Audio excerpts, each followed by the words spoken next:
para participar de 3 cultos em um dia. Algumas pessoas nos chamaram de louco. Disseram, isso é loucura. O que você vai fazer 1h na igreja? E a minha primeira experiência foi lá no interior do estado do Ceará, numa cidade que se chama Sobral.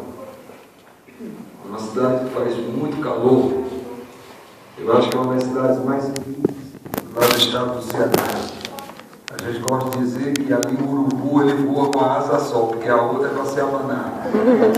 Faz muito calor. E havia uma igrejinha pequenininha, era uma igreja de gente muito simples. Telhado, telha de amianto. Eu acho que hoje nem se pode mais usar aqui no Brasil, né? Então, alguns anos atrás, dentro da igreja era mais quente do que lá fora. E aí vivia nessa cidade a minha sogra. E essa era a igreja da minha sogra. E nas férias eu ia algumas vezes lá, e eu conhecia essa igreja. E os irmãos eram muito simples. Gente pobre, com autoestima baixa. E eu pensei, aqui eles precisam de um ar-condicionado. Mas o sistema de ar-condicionado para aquela igreja ia sair muito caro. Eu sabia que ia sair muito caro. Porque pensar em colocar um ar-condicionado seria pensar em derrubar a igreja e construir outra. Só que eles não entendiam isso. Então eu cheguei com a proposta de um ar-condicionado. E naquela época seria como uns 20 mil reais, dentro daquilo que eles imaginavam, porque eles sabiam que toda a fiação, a parte elétrica, tinha que ser mudada, pelo menos a porta. Então algumas coisas tinham que ser mudadas na igreja. E eu decidi, vou dedicar uma semana da minha vida a essa igreja, nas minhas férias. Eu vou dedicar uma semana das minhas férias a essa igreja. E aí eu disse, nós vamos fazer 3 cultos aqui. E eu desafiei, foi a primeira vez. De manhã eu já tinha feito cultos em algumas igrejas, como estamos fazendo essa semana. Mas fazer um culto 1h da tarde em Sobral, a minha sogra ela disse, você é louco. Eu disse, bom, eu sei que vamos ter audiência. Não, como é que você tem certeza que vai ter audiência, um culto 1h da tarde naquela igreja? Eu, a minha esposa, que é a sua filha, e a minha sogra, pelo menos 3 pessoas. Se você tem muita fé, você crê que eu vou.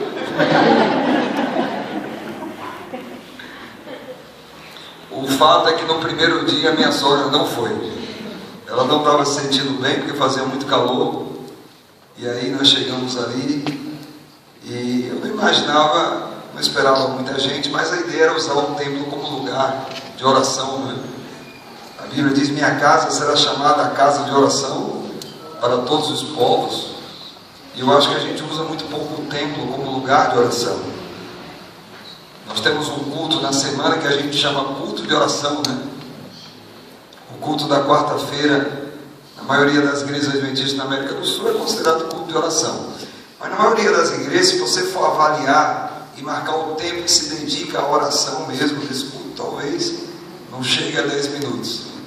Então é culto mais de sermão do que de oração. E eu sinto no coração que a gente deveria utilizar mais esse tempo, esse lugar que foi consagrado como casa de Deus, a gente deveria utilizar mais como lugar de oração. Aqueles irmãos naquele dia chegaram cerca de 50 pessoas. Aqueles irmãos, uma igreja que foi desafiada a orar, aceitou o desafio. E nós clamamos a Deus. Queríamos ver a glória de Deus naquela semana. Queríamos que Deus fizesse milagres. E na metade da semana nós já tínhamos dinheiro para comprar. Precisava de 2 aparelhos. E a gente já tinha a metade. E aí, na metade da semana, já tínhamos 50% do dinheiro. Aí chegou um empresário lá, que tinha sido adventista, estava afastado da igreja. E quando ele escutou que estávamos orando pelo ar-condicionado, ele disse, se vocês conseguem a metade, eu dou a outra metade. E aí eu disse para ele, eu posso ir buscar amanhã que horas?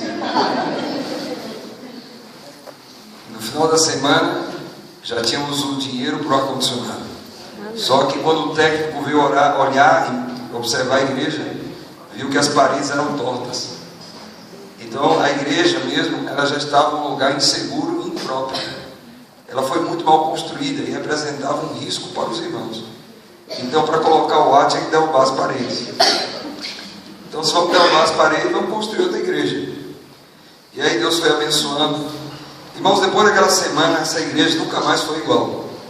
Porque eles decidiram construir outra igreja. E a outra igreja saiu por uns 400 mil reais. Era um projeto de 20 mil que se transformou em 400 mil.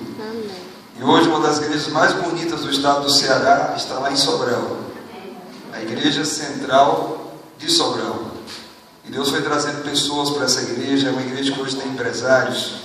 Eu estive agora nas férias pregando lá. E quando eu cheguei e vi aquela igreja, uau! O que aconteceu aqui? Bom, estamos tentando ser como Daniel. Daniel 3 vezes por dia. Ele dedicava um tempo para estar com Deus. Deus mostrar a quantidade de pessoas que temos aqui e o louvo a Deus por isso. Vamos estudar de maneira rápida, vou fazer aqui um resumo de alguns princípios que Deus colocou no meu coração no livro de Daniel. Daniel capítulo 2. Vamos fazer uma oração antes. Grande Deus, nós já oramos algumas vezes essa tarde. Estamos orando outra vez. Tua casa, a casa de oração para todos os povos. E como é bom estar neste lugar. Esse lugar que foi consagrado, apartado para um uso especial. Essa igreja foi separada, santa, santificada para uso sagrado, para ser casa de oração, para ser casa de Deus. O teu olhar de maneira especial está sobre este lugar. Nós nos lembramos de Jesus do templo, o zelo dele pela tua casa. Quando viu aqueles vendedores, Jesus os expulsou e disse: esta casa é minha casa, casa de oração. Estamos orando desde este lugar, na certeza de que o Senhor nos escuta. Então, Senhor, atende o nosso clamor. Aqui existe uma caixa com um montão de pedidos. São necessidades que o Senhor conhece. Nós as apresentamos a Ti de maneira escrita. É uma forma de consolidar uma necessidade que está no coração. É uma forma de transmitir e mostrar para o céu que nós confiamos no Deus que servimos, que temos fé suficiente para esperar um milagre. E por isso nós dedicamos tempo para escrever no papel, para passar à frente, para colocar no altar. Tudo isso é apenas a demonstração de uma fé, de uma confiança, a crença de que nosso Deus é um Deus de amor, um Deus que atende e um Deus que tem poder para suprir as nossas necessidades. Queremos te pedir pelo Espírito Santo, derrama o Espírito Santo na nossa vida, nos enche do Espírito Santo, que Ele tenha um controle total, que Ele tenha um governo e que Ele restaure em nós a tua imagem.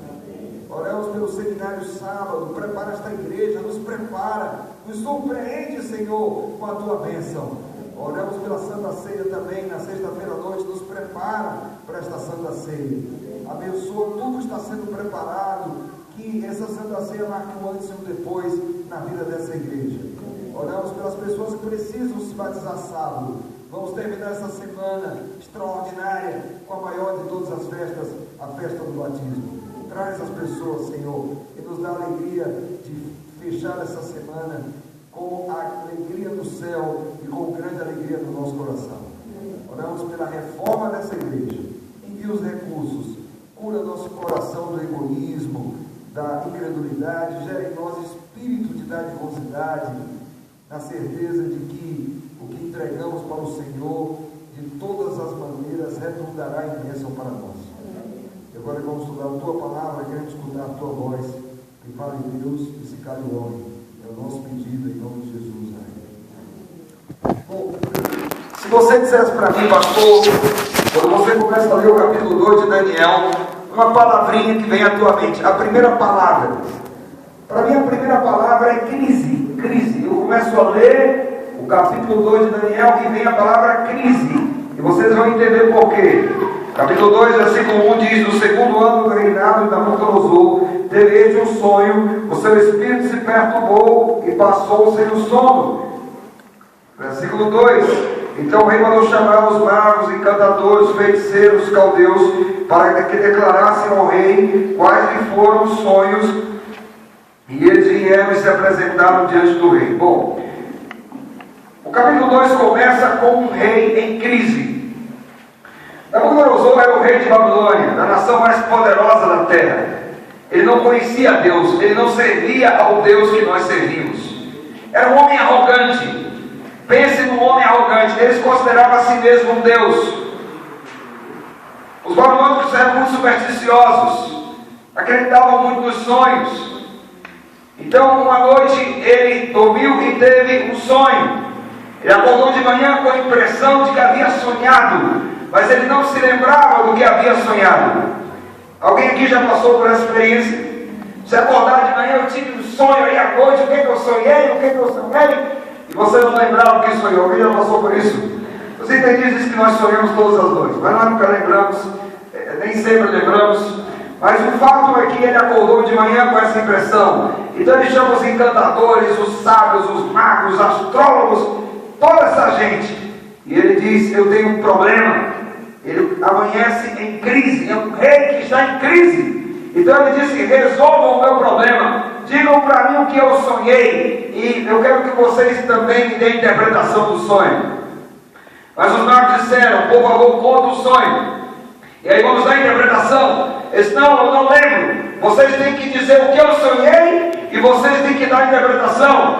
Mas nós não podemos. Por favor, conta o sonho. Não, se eu contasse o sonho, talvez vocês podiam inventar uma interpretação e iam me enganar. Então digam o que eu sonhei. E agora a crise começa a pegar quem? Os sábios. Porque os sábios disseram: o que você está pedindo, nós não podemos atender. Nenhum homem na terra pode resolver seu problema. Então a crise que começou com o rei chegou agora nos sábios. E os sábios disseram: só quem pode resolver o seu problema, dizer o que você sonhou, são os deuses.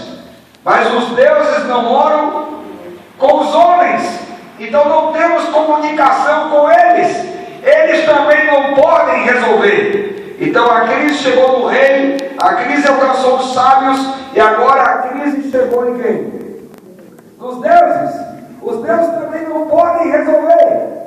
E aí o rei ficou irado. E qual foi a decisão do rei? Capítulo 2. Daniel capítulo 2, versículo 11, diz assim: a coisa que você exige de mim, e ninguém há que possa revelar diante do rei, senão os deuses, e eles não moram com os homens. Versículo 12: então o rei muito se irou e se enfureceu, e ordenou que matassem a todos os sábios de quê? De Babilônia. Então o rei foi irado e mandou matar todos os sábios. E Daniel estava na lista dos sábios. Então a crise que começou com o rei, pegou os sábios, que alcançou os deuses, agora a crise está querendo chegar onde? A crise vai chegar no servo de Deus. O servo de Deus, que não tinha nada a ver com aquela situação, ele recebe a notícia de Arioque, que era o chefe da guarda, de que ele iria morrer. Decreto de morte. Daniel iria morrer. A crise chega no servo de Deus. E o que faz o servo de Deus quando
minha vida é que a minha oração foi a oração do cego Bartimeu. Vocês sabem que Bartimeu, ele um dia ouviu falar de Jesus. E a Bíblia diz que a fé vem por onde? Ele ouviu e ele creu. Então um dia ele estava lá pedindo esmola e ele ouviu um barulho de pessoas. Ele perguntou: o que está acontecendo? Aí disseram: Jesus está passando. Quando disseram Jesus está passando, foi como se alguém apertasse um botãozinho assim.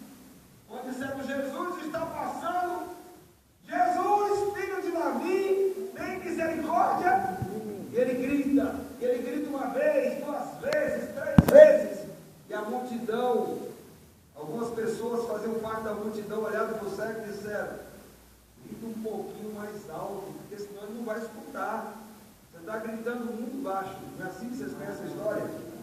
Foi que a multidão disse: cala, cego miserável, você está incomodando. E quando a multidão disse cala, o que foi que ele fez? Jesus, filho, aí que ele grita com mais força. O que é que ele estava fazendo? Ele estava orando. Era a única oração que ele sabia fazer.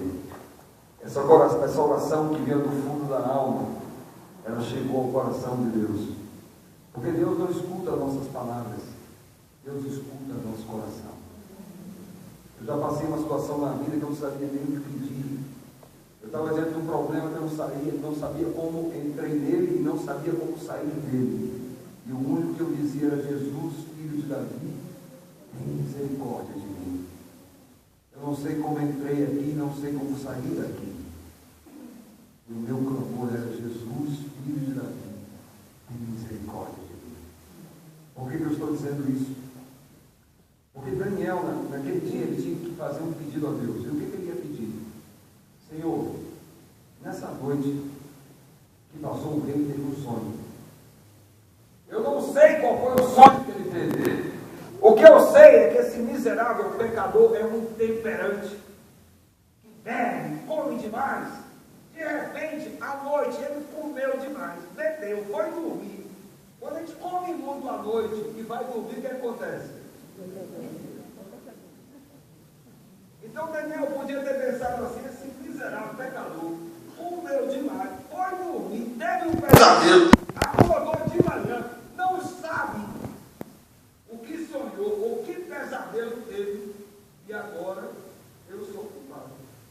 Agora eu tenho que saber qual foi o sonho que ele teve, porque se eu não souber e não contar o sonho e não der uma interpretação, eu vou morrer.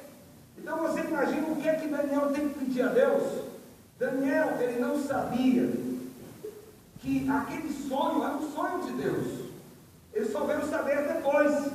O que ele sabia é que naquela noite Deus tinha que dar o mesmo sonho ou pesadelo, seja lá o que fosse, para ele. Então que pedido estranho. Você já fez algum pedido assim a Deus? Mas eu quero dizer para você nessa tarde que o seu problema, o meu problema, é um problema de Deus. Sabe por quê? Porque somos filhos de Deus. A minha filha tem 15 anos. Os problemas dela são meus problemas. Tudo que afeta a minha filha, me afeta, porque eu sou o pai dela. E o que afeta você? Às vezes nós nos metemos em algumas situações, nós geramos problemas para nós, e pensamos que Deus nos abandona. Não, Deus não nos abandona. Às vezes, existem situações na vida que a gente nem sabe como pedir, que às vezes tem até vergonha de pedir, porque a gente entende que entrou naquele problema por decisões erradas, por escolhas indevidas.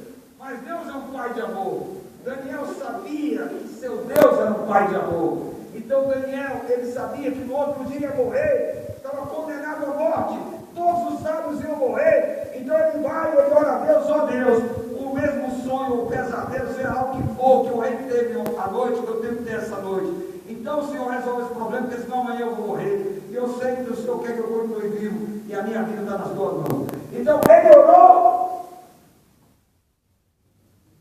e dormiu. Dormiu o que sonhou. Se você soubesse que amanhã é o último dia de vida, você amanhã, um marginal, um traficante, diz que vai lá na tua casa te matar. Como seria essa noite? Como você passaria essa noite? E fez o quê? No livro de Salmos diz assim: te confiam os que conhecem o teu nome, porque tu nunca desamparas os que te buscam. Os que conhecem a Deus confiam em Deus. Existem pessoas que elas vivem com um fardo de ansiedade sobre seus ombros. A ansiedade é uma desgraça, porque a ansiedade ela gera estresse, ela gera depressão, ela gera gastrite, ela gera úlcera. A ansiedade é uma desgraça. A ansiedade gera câncer. E aí Deus ele nos ama tanto que ele diz: por favor, lance sobre mim toda a sua ansiedade, jogue sobre mim que eu posso carregar. Você não. A ansiedade sobre você vai causar câncer, vai trazer úlcera, vai gerar gastrite. Jogue sobre mim. Deus quer que a gente lance sobre Ele toda a nossa e durma tranquilo. Só que alguns são especialistas em dar o problema a Deus, coloca na mão de Deus e 5 minutos depois toma de volta. E aí vivem ansiosos, vivem abatidos. O coração alegre, ele aformoseia o rosto, e o coração triste também se revela pelo rosto. Existem alguns cristãos, irmãos, que eu fico olhando para eles e parece que foram batizados no suco de limão. Parece que estão no eterno funeral. Existem alguns que eu olho assim para a cara deles e dá vontade de chorar. É o coração atribulado, é o coração angustiado, está levando um fardo que não precisava levar. Então Daniel, ele colocou na mão de Deus. Ele disse: a minha vida pertence a ti. Esse é um problema que eu não posso resolver. O Senhor pode. Se o Senhor quiser resolver, continuo vivo. E se o Senhor não quiser resolver, então eu vou descansar. E se o Senhor quiser que eu descanse agora, o Senhor é Deus. Então ele entregou o problema, ele dormiu e sonhou. E no outro dia, quando ele acordou, o problema estava resolvido. E ele vai à presença do rei. É interessante, eu quero ler isso aqui com vocês. Olha o que aconteceu. Ele vai a Arioque.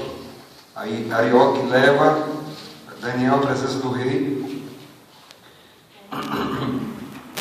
Versículo 26, capítulo 2, 26. Escuta aí, ó. Diz para o irmão que está ao teu lado: escuta o que o pastor vai ler agora. Vai lá. E aproveita a corda, esse pecador que está dormindo aí.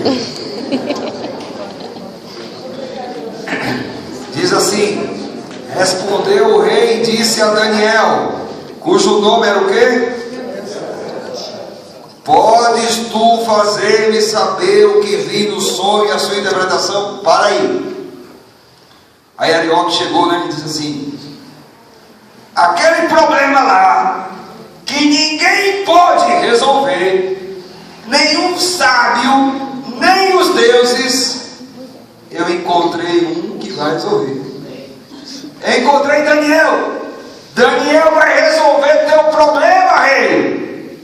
Aí quando Daniel se apresenta diante do rei, aí o rei diz: é você que vai resolver meu problema. Agora imagine Daniel diante do homem mais poderoso da terra, diante do rei da nação mais poderosa. E aí o rei pergunta: você é o cara? Aquilo que ninguém resolveu, você vai resolver. E aí Daniel olhou: rapaz, eu sou o cara. Por que você não me buscou antes, meu irmão? Você perdeu tempo. Se tivesse me buscado, Santo Daniel aqui resolve tudo, rapaz. Se não fosse Daniel aqui, nesse momento todos os sábios estavam mortos. Eu sou o cara. Não é assim? Não é assim não? O que ele diz? Capítulo 2, versículo 27. Respondeu Daniel na presença do rei e disse: o mistério que o rei exige ou podem revelar o rei, mas ao Deus do céu, o qual revela os mistérios, pois fez saber ao rei Nabucodonosor o que há de ser nos últimos dias. O teu sonho e as visões da tua cabeça, quando estava no teu leito, são estas. Então ele diz assim: o que você pede, o seu problema ninguém pode resolver, mas existe um Deus no céu que tem todo o poder. Ninguém, nem eu, nem Daniel, nem sábio, mas existe um Deus, e eu estou aqui devido ao poder dele, à graça dele, e é para a glória dele. Amém? Amém. Ninguém pode, eu não posso, mas existe um Deus que pode. Amém. E ele projeta a honra e a glória para quem? Deus. Por isso que eu admiro Daniel. Ele se escondia atrás de Jesus Cristo. A glória era de Deus, porque a glória pertence a Deus. Deus diz na sua palavra no livro de Isaías: minha glória eu não dou a outro. A glória de Deus ele não compartilha com ninguém. Eu já vi alguns crentes que eles pensam assim: ah, se não fosse eu, se não fosse o ancião dessa igreja, aqui nada funcionaria. Se eu não fosse o diácono para abrir 5 da manhã, todo mundo ia ficar na rua. Pecador miserável. Eu sou pastor dessa igreja e eu estou aqui, sabe por quê? Unicamente pela graça e misericórdia de Deus. Pela graça. E toda a glória pertence a quem? A Deus. Por sua graça, por sua misericórdia. Nós temos o privilégio de poder servir a Ele de alguma maneira. E alguns servem como pastor, outros servem como diácono, que é um ministério poderoso, importantíssimo. Outros servem como ancião, outros servem no ministério da mulher, outros servem no ministério das docas, ajudando as pessoas. Nós servimos pela graça, pela misericórdia, e servimos para a glória de Deus, amém? Amém. E aí Daniel, ele deu a interpretação do sonho, irmãos. E vocês conhecem a história. E ele diz que a cabeça de ouro representava o quê? Ele diz: você teve um sonho de uma estátua gigante. Você viu uma estátua gigante, e essa estátua representa a história da humanidade, começando o teu reino. Cabeça de ouro, Babilônia, peito e braço de prata, seria outro reino inferior ao teu. Teu reino não será um reino eterno. E depois vai vir o que? A parte de bronze, depois a parte de ferro, as pernas, depois a parte de ferro e barro, e aí no final uma pedra que vem sem auxílio de mãos nenhuma, e vem lá e bate com os pés da estátua, destrói a estátua. Esse é o sonho, e ele dá a interpretação. E ele diz que Babilônia é a cabeça de ouro, mas Babilônia não seria um reino eterno, que um reino inferior de Babilônia iria dominar, e depois outro reino inferior. Então ele dá toda a sequência do que aconteceria. Só que Nabucodonosor não aceitou. Ele não aceitou a interpretação da estátua. Sabe por quê? Porque na cabeça dele, na lógica dele, e de certa forma era até compreensível, Babilônia deveria ser um reino eterno. Não existia nenhum reino que pudesse vencer Babilônia, que tivesse um exército à altura do exército de Babilônia, que tivesse condições econômicas como Babilônia tinha. Então Babilônia era a cabeça de ouro. Então na cabeça de Nabucodonosor, meu reino será um reino eterno. E aí no capítulo 3 ele deixa isso muito claro, porque ele mandou fazer uma estátua semelhante à estátua que ele viu no sonho. Com uma diferença. Qual a diferença? Era toda de ouro. E ele colocou na província de Dura, no centro da capital de Babilônia, para que todos viessem adorar e tal, reconhecendo o poder dele. Mas o fato é que na cabeça dele, no coração dele, Babilônia será um reino eterno. Mas Babilônia foi um reino eterno? Sabe por quê? Porque a palavra de Deus não pode mentir, amém? Amém. Não importa o que Nabucodonosor faça, não importa o que o diabo faça, o que Deus decretou vai se cumprir, amém? Amém. Como Deus disse, como ele profetizou, tudo se cumpriu. E falta apenas um detalhe: aonde nós estamos nessa história? Estamos aonde? Nas unhas, né? Porque tudo que estava para se cumprir, se cumpriu. estava para se cumprir, se cumpriu. Amém. Deixa eu falar um negócio aqui. Mas eu queria que ele preparasse uma música para a gente terminar com ela, porque essa parte final para mim é mais importante, né? Essa parte final, ela fala do momento que nós estamos.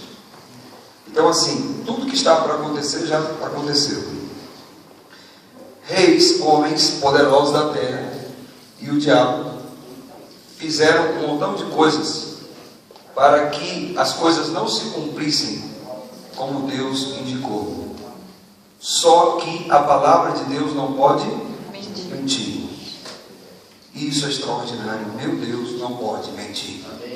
Ele é uma rocha eterna. Nele eu posso confiar. Nele não existe variação nem sombra de mudança. É uma das coisas que mais me encanta em Deus é que Ele é fiel. Eu não sou fiel, mas Ele é fiel. Ele é fiel. Não existe inconstância, instabilidade nele. Esse Deus é fiel. E o último tem que ver com a pedra. E a pedra fala sobre o quê?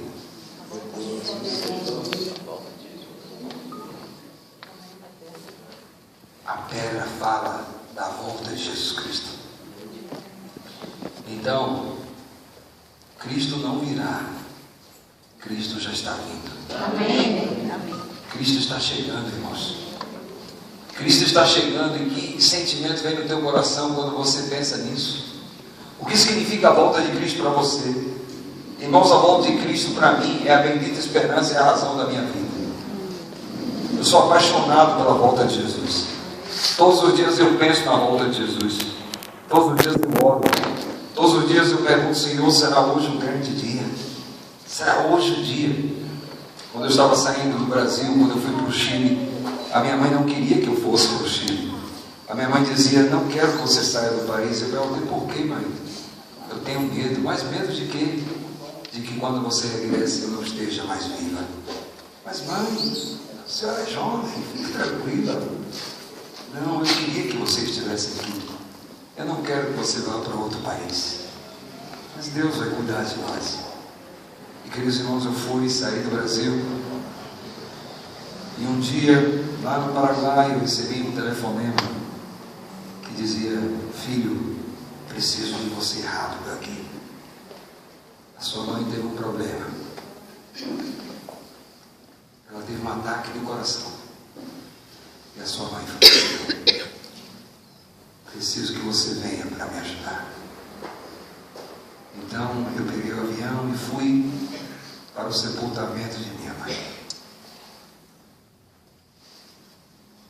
Só que aquele funeral não havia desespero. Havia esperança. Porque eu sei que a minha mãe, ela descansou em Jesus. Então eu sinto saudade dela. Eu lembro muito nitidamente. Eu tenho medo de você não estar no Brasil quando eu descanse. Eu quero ver a minha mãe. Eu quero abraçá-la. E eu sei que isso vai acontecer quando Jesus voltar. Então essa é a bendita esperança. Essa é a razão da minha vida. O meu ministério existe em função dessa esperança. Se você perguntar se eu sou feliz. Porque quem tem Jesus tem tudo. Mas se você perguntar se eu gosto de viver nessa terra, eu não gosto de viver aqui. Essa pátria não é nossa. Essa terra não representa o sonho de Deus para nós. Deus tem algo muito melhor. Deus tem me ensinado a não colocar o coração aqui. Deus tem me ensinado de que eu sou um peregrino e um forasteiro nessa terra. De que eu devo viver cada dia como se fosse o último, porque mais cedo ou mais tarde será o último dia. E que eu preciso viver em função da bendita esperança, da certeza de que o meu Salvador virá. Pensar na volta de Jesus é pensar em vitória. É pensar num Cristo que venceu lá na cruz e que venceu nesse coração e que vencerá quando colocar um ponto final no pecado e no sofrimento. Amém. E eu quero dizer que os dias do diabo estão contados. Amém? Amém. Os dias da morte, os dias do pecado, porque Jesus está voltando. Então, por favor, vem aqui, André. Eu quero que nós terminemos cantando este cântico de vitória que